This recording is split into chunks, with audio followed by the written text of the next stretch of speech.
Latest எபிசோடுகளை விளம்பரங்களே இல்லாமல் காணுங்கள். மித்ரா, விக்ரம்க்கு நான் தான் செய்யணும். நான் அவனுக்கு செய்யறது கஷ்டமெல்லாம் நினைக்கல. ஏன்னா அது என்னோட கடமை. நான் தான் விக்ரமுக்கு பண்ணி ஆகணும்.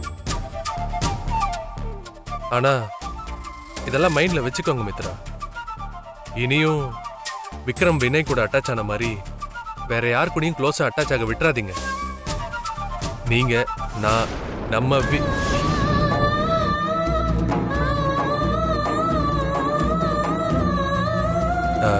அது எல்லாரும் குடும்பமா சந்தோஷமா இருக்கணும்னு நினைக்கிறது தப்பு இல்லைல்ல.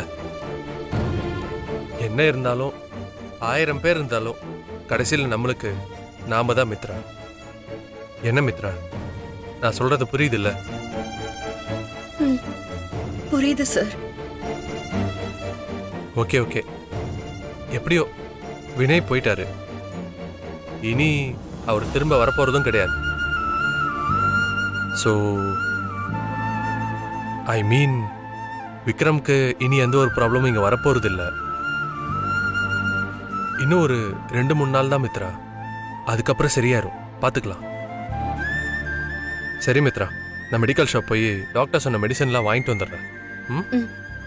ஓகே சார், வரேன்.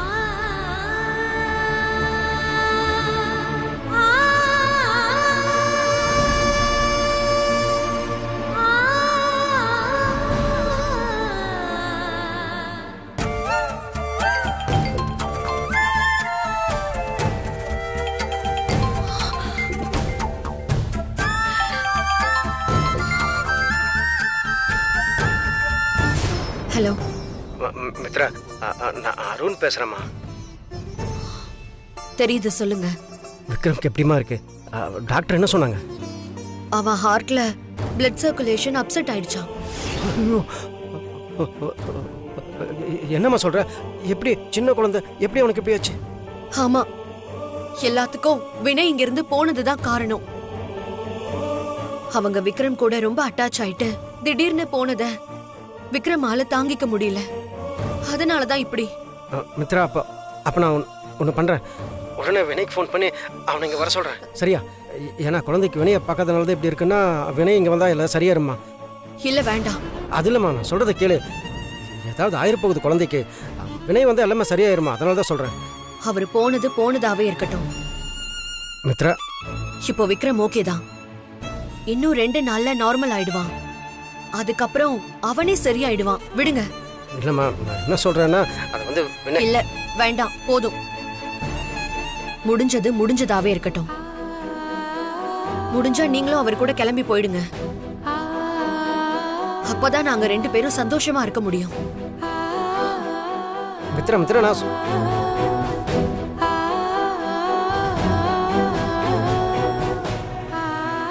இப்ப நான் என்ன பண்ணுவேன்?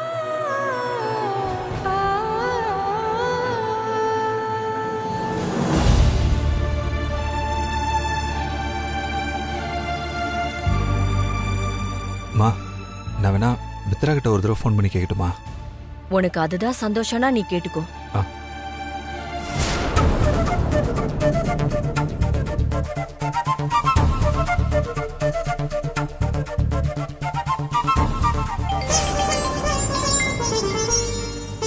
என்ன இது? இப்பதான் அருண் மாமா ஃபோன் பண்ணாரு. அதுக்குள்ள வினய் மறுபடியும் கால் பண்றாரு. ஒருவேளை விக்ரமுக்கு உடம்பு சரியில்லாத விஷயம் வினய்க்கு தெரிஞ்சிருக்குமோ?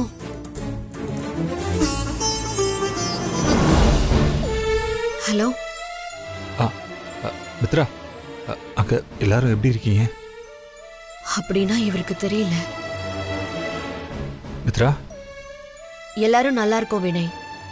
சரி மித்ரா, விக்ரம் எப்படி இருக்கான்? அவனுக்கு ஒன்றும் பிரச்சனை இல்லை?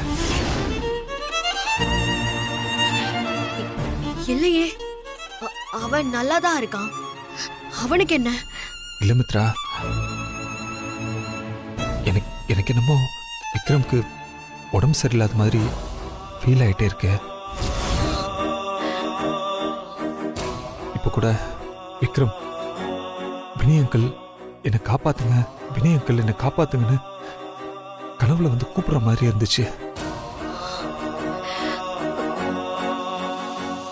மித்ரா, விக்ரம கொஞ்சம் ஜாக்கிரதையா பார்த்துக்கோ. சரி, நான் பாத்துக்கிறேன். அம்மா, விக்ரம் இப்ப என்ன பண்றான்?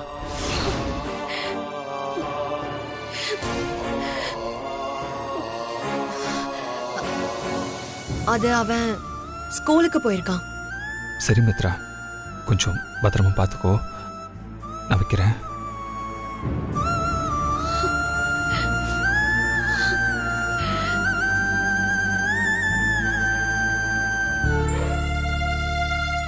என்னடா விக்ரம் நல்லா இருக்கானா?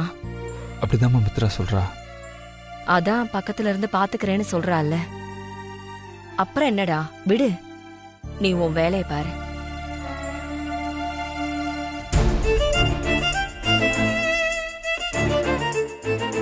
எனக்கு என்னமோ தப்பா இருக்கிற மாதிரி ஃபீல் ஆகுது.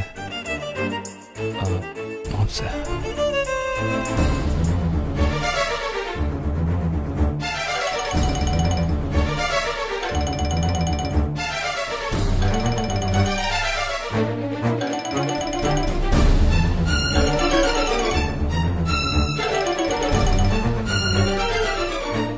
மாம்ச சொல்லு மாப்ள. மாம்ச, எனக்கு என்னமோ விக்ரம்க்கு உடம்பு சரியில்லாத மாதிரி கனவு வந்துச்சு. ஒன்றும் பிரச்சனை இல்லைல்ல? அவங்க நல்லா தானே இருக்கான்? அவனுக்கு என்ன மாப்ள, அவன் நல்லா தான் இருக்கான் மாப்ள. எந்த பிரச்சனையும் இல்லை. எவ்வளோ நாள் அவன் கூட இருந்துட்டு இப்போ அவனை விட்டுட்டு போயிருக்கீல்ல, அதனால் உனக்கு அப்படி தோணும். நீ மனசில் போட்டு எதுவும் குழப்பிக்காத மாப்ள. அவன் நல்லா தான் இருக்கான். இல்லை மாம்ச, மனசு சரியில்லையா? எதுக்கோ சாயந்தரம் விக்ரம் வீட்டுக்கு வந்தோடனே எனக்கு ஒரு தடவை பேச சொல்றியா? சொல்கிறேன் மாப்ள. இங்கே சிக்னல் ஏதோ ப்ராப்ளம் போல இருக்கு. நீ பேசுறது விட்டு விட்டு கேட்குது மாப்ள. நான் சொல்கிறேன். மாம்ச, மறக்காம சொல்லு. சொல்கிறேன்.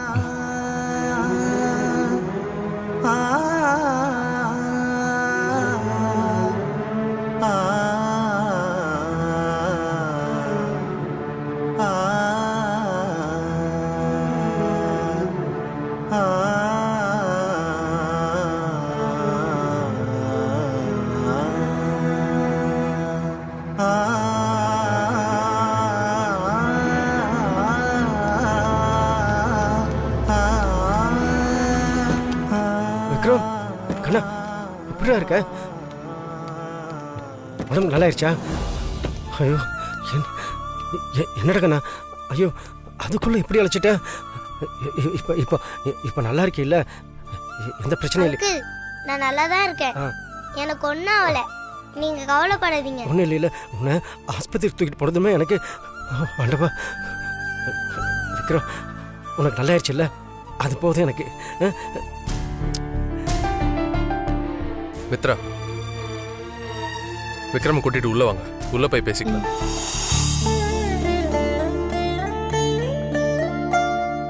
கண்ணா, உடம்பு நல்லா பார்த்துக்கணும், நல்லா சாப்பிடணும், அப்பதான் பலம் வரும். இதை கொஞ்சம் பிடிங்க.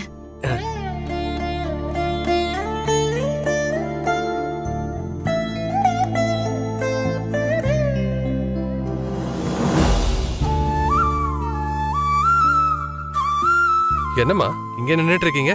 ஒன்னும் இல்ல, ஒரு நிமிஷம் இரு. தேனு, நீ போய் அதை எடுத்துட்டு வா. என்னம்மா? இருப்பா.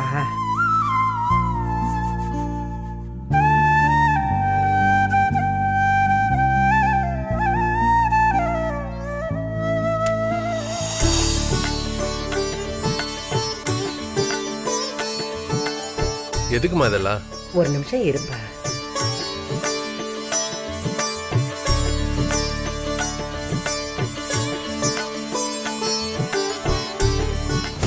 ஆமா, இப்ப ஆரத்தி ஒண்ணுதான் இவளுக்கு கேடு. உடம்பு சரியில்லைன்னு ஒரே ஒரு நாள் அவ புள்ளைய அட்மிட் பண்ணா, இதுக்கு போய் என்னவோ பிரசவம் முடிஞ்சு வர மாதிரி இவ்ளோ பில்டப் குடுக்கறாங்க.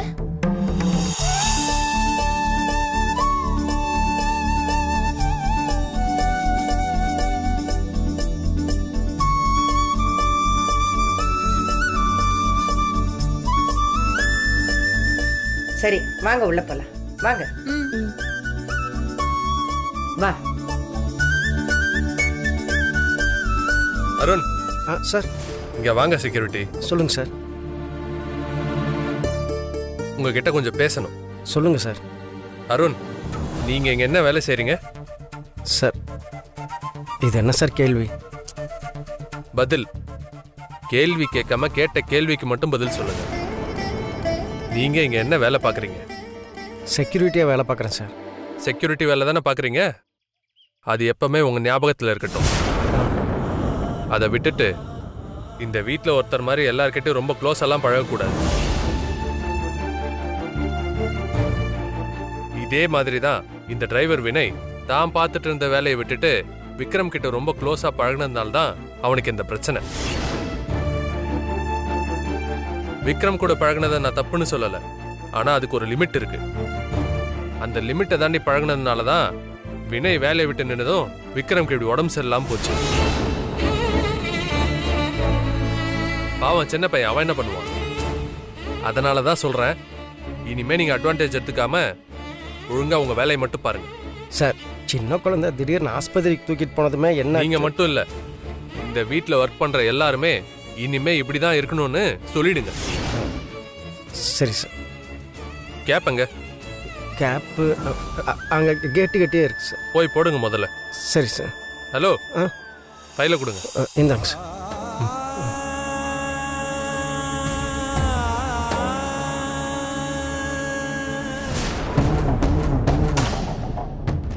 என்ன செக்யூரிட்டி, என் மாப்பிள்ள என்ன சொன்னாருன்னு புரியுதா? இங்க பாரு, உன்ன மாதிரி வேலைக்காரங்கெல்லாம் வேலைக்காரங்க மாதிரி தான் நடந்துக்கணும். வீட்டுக்காரங்க மாதிரி அதிகாரம் எல்லாம் பண்ணக்கூடாது.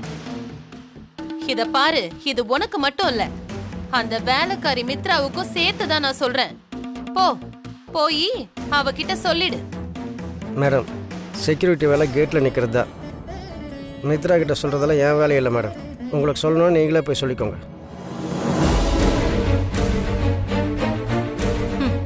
கேட்ல நிக்கிற செக்யூரிட்டிக்கு எகத்தாளத்தை பாரு. நான் போய் சொல்லணுமா அவகிட்ட? இருடா, என் மாப்பிள்ள கிட்ட உன்னை போட்டு கொடுத்து கேட்ல நிக்கிற உன்னை இந்த வீட்டை விட்டு வெளியில துரத்துறேன்.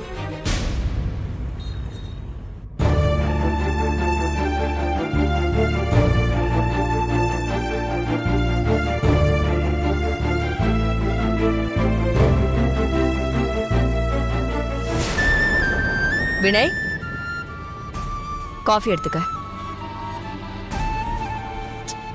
காஃபி எடுத்துக்கோன்னு சொல்றல்ல. தேங்க்ஸ்மா. வினய், காஃபி அப்படி உட்கார்ந்து குடிடா. நானும் வந்ததுல இருந்து பாத்துக்கிட்டே இருக்கேன். ஒரு மாதிரி டென்ஷனாவே இருக்க. என்னடா ஆச்சு? ஆமாம்மா, நான் ரெஸ்ட்லெஸ்ஸாக இருக்கேன்னு எனக்கு நல்லா தெரியுதுமா. என்ன பண்ணுறது, அங்கே நான் ஈஸியாக சொல்லிட்டு வந்துட்டேன். இனிமேல் எங்களால் உனக்கு ஒரு சின்ன தொந்தரவு கூட இருக்காதுன்னு. இப்போ பாரு, மித்ராமி விக்ரமி பிரிஞ்சு முழுசாக ஒரு நாள் கூட ஆகலை. அதுக்குள்ள பைத்தியம் பிடிச்ச மாதிரி இருக்குமா. அதுவும் விக்ரமுக்கு ஏதோ பிரச்சனை இருக்கிற மாதிரி கனவு கண்டதுலேருந்து எனக்கு ஏதோ தெரிலமா, ரொம்ப பயமாக இருக்கு. அவங்களெல்லாம் மறந்துட்டு என்னால் ஒரு நிமிஷம் கூட இருக்க முடியலம்மா. ஒவ்வொரு செகண்டும் அவனுக்கு என்ன ஆச்சோ ஏதாச்சோன்னு பயத்தில் எனக்குள்ள கொலை நடிக்கிட்டு இருக்குமா. டேய் லூசாடா நீ? இதுக்காகவா இவ்ளோ டென்ஷன் ஆகுற? விக்ரம்க்கு ஒண்ணு ஆகாதுடா. நாமெல்லாம் இருக்கும்போது அவனுக்கு என்ன பிரச்சனை வந்துட போகுது? அவெல்லாம் ஒரு பிரச்சனையும் இல்லாம நல்லா இருப்பான். எனக்கு அது புரியுதுமா. இருந்தாலும் என்ன ஆச்சோ ஏதாச்சோன்னு. டேய், அதான் சொல்லிட்டே இருக்கல, வந்ததுல இருந்து புலம்பிக்கிட்டே இருக்க. விக்ரம் இந்நேரம் ஸ்கூல் முடிச்சு வீட்டுக்கு வந்திருப்பான். உன் மாமனுக்கு ஃபோன் பண்ணி விக்ரம் கிட்ட பேசணும்னு சொல்லு. அவன் ஃபோன் பண்ணி கொடுப்பான், சரியா? தேங்க்ஸ்மா. சரி.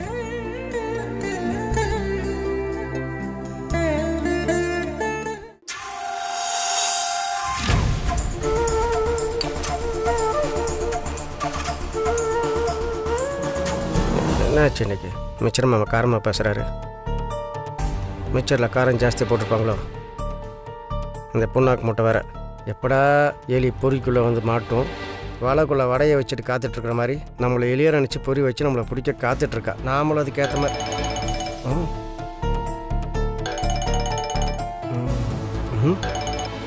ஐயோ மாப்பிள்ளை ஃபோன் பண்ணுறானே.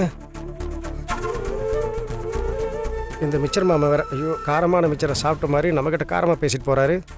இப்போ இவன் ஃபோன் பண்ணுறான். இப்போ நம்ம ஃபோனை எடுத்தோம், அதை பண்ணு இதை பண்ணுன்னு நம்மக்கிட்ட வேலை வாங்குவான். இருக்கிற நிலமையில் நம்மளால் போய் அதை பண்ணவும் முடியாது. பேசாமல் இந்த காலை அவாய்ட் பண்ணிடுவோம்.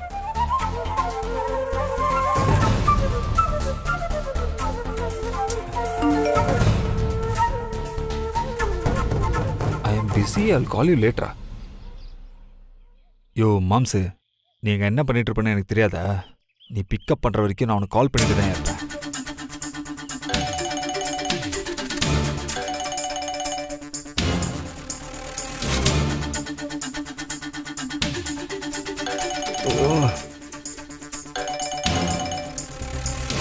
மாப்பிள்ள, உனக்கு 2-3 தடவை ஐஎம்பிசின்னு டெக்ஸ்ட் மெசேஜ் வந்திருக்கும். அதை பார்த்ததுக்கு அப்புறமும் கால் பண்ணுறேன்னா உனக்கு அறிவு இல்லையா? இப்போ வாயிலேயே சொல்கிற ஐ எம் வெரி பிஸி, கூப்பிடு மீ அப்புறம் வேர்ட்ஸ். யோ உனக்கு அறிவு இருக்கா இல்லையா? ஒருத்த மறுபடியும் கால் பண்ணிட்டு இருக்கானா? ஏதாவது எமர்ஜென்சியா இருக்கும் தெரியாதா உனக்கு? நீ மட்டும் கட் பண்ணிட்டே இருக்க. மாப்பிள்ள, நான் தான் சொல்கிறேனே, கொஞ்சம் பிஸியாக இருக்கேன், அப்புறமா கால் பண்ணுறேன். ஆமா, நீ அங்கே என்ன பிஸியாக இருப்பேன்னு எனக்கு தெரியாதா?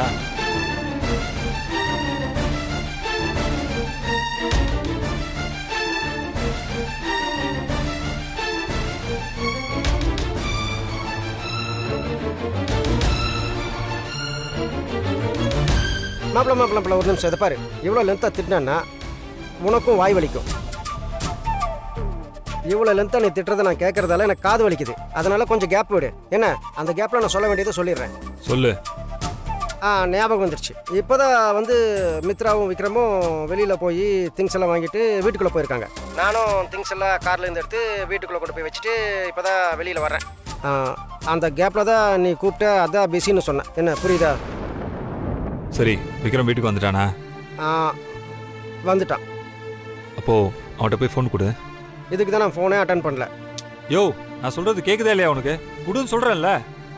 இரு மாப்பிள்ள, நான் போய் ஃபோனை கொடுக்குறேன். சீக்கிரமா போயா, ஃபாஸ்ட்டாக போயா. ஐயோ,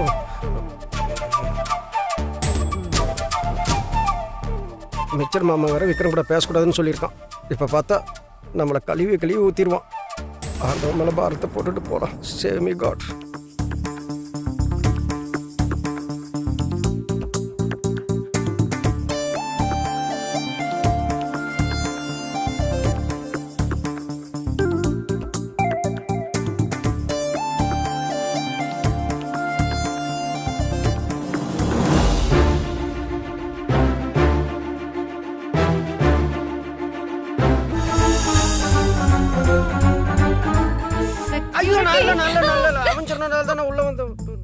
நீயா என்ன?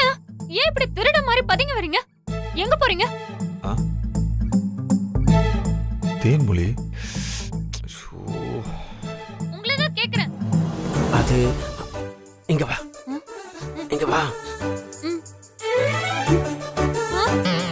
என்ன சொல்றீங்க? எனக்கு ஒண்ணும் கேட்கல.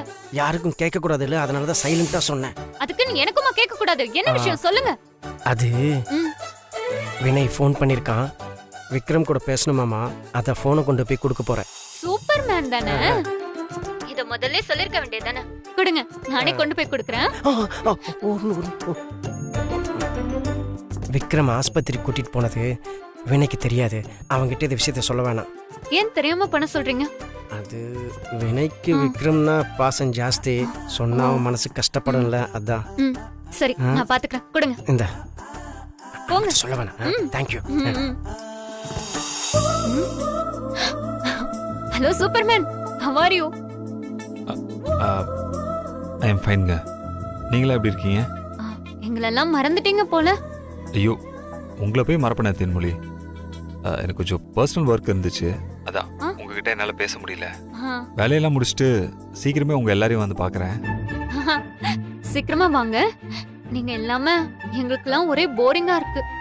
சரி, நான் சீக்கிரமா வந்துடுறேன். ஃபோன் கொஞ்சம் விக்ரம்கிட்ட கொடுக்குறீங்களா? தோ கொடுக்குறேன்.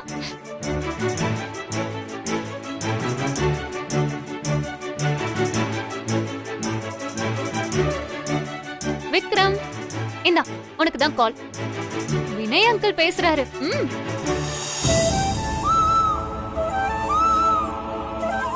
தேன்மொழி ஒரு நிமிஷம்.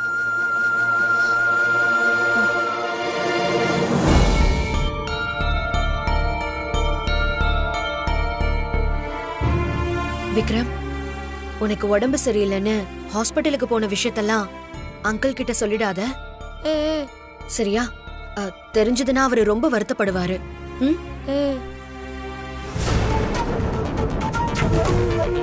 ஹலோ தேன்மொழி. ஹலோ.